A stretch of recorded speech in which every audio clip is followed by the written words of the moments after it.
চীনের শিনজিয়াং প্রদেশের গভীরে লুকিয়ে আছে এক ভয়াবহ কারাগার, যেখানে ইসলাম ধর্ম পালন করাই একমাত্র অপরাধ।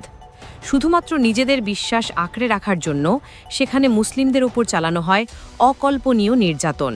এ যেন এক নির্মম মানসিক যুদ্ধ, যেখানে মস্তিষ্ক থেকে ইসলামী বিশ্বাস মুছে ফেলে জোরপূর্বক গেঁথে দেওয়া হয় কমিউনিস্টদের চিন্তা চেতনা। এই পুনঃশিক্ষা শিবির নামে পরিচিত কারাগারগুলোতে মুসলিম নারীদের জোরপূর্বক বন্ধা করে দেওয়া হয়, যেন তারা আর কোনোদিন সন্তান জন্ম দিতে না পারেন। শত শত বন্দির সামনে নারী বন্দীদের গণধর্ষণ করার মতো লোমহর্ষক ঘটনাও ঘটে এখানে। চীন সরকার একে ভোকেশনাল ট্রেনিং সেন্টার বললেও বাস্তবতা হলো এটি একটি আদর্শিক নির্যাতন কেন্দ্র। এখানকার মূল লক্ষ্য হল ইসলামকে শত্রু হিসাবে গণ্য করা এবং মুসলিমদেরকে ধর্মত্যাগে বাধ্য করা। বন্দীদের চীনা কমিউনিস্ট পার্টির চিন্তাধারা, রাষ্ট্রনায়ক শি জিনপিংয়ের বক্তব্য, নীতিমালা এবং স্লোগান মুখস্থ করতে বাধ্য করা হয়। প্রতিদিন তাদের নিজেদের ভুল চিন্তাধারার মানুষ হিসাবে ঘোষণা করতে হয়।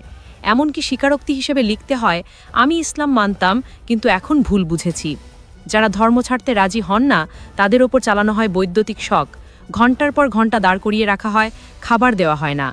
অনেক নারীবন্দী গণধর্ষণের শিকার হন, আবার অনেকে রহস্যজনকভাবে নিখোঁজ হয়ে যান।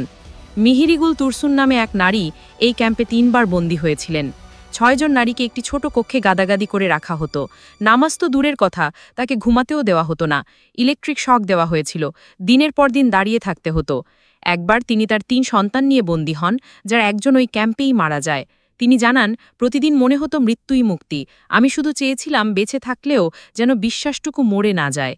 এক পর্যায়ে মেহিরিগুলকে জোরপূর্বক বন্ধা করে দেওয়া হয়।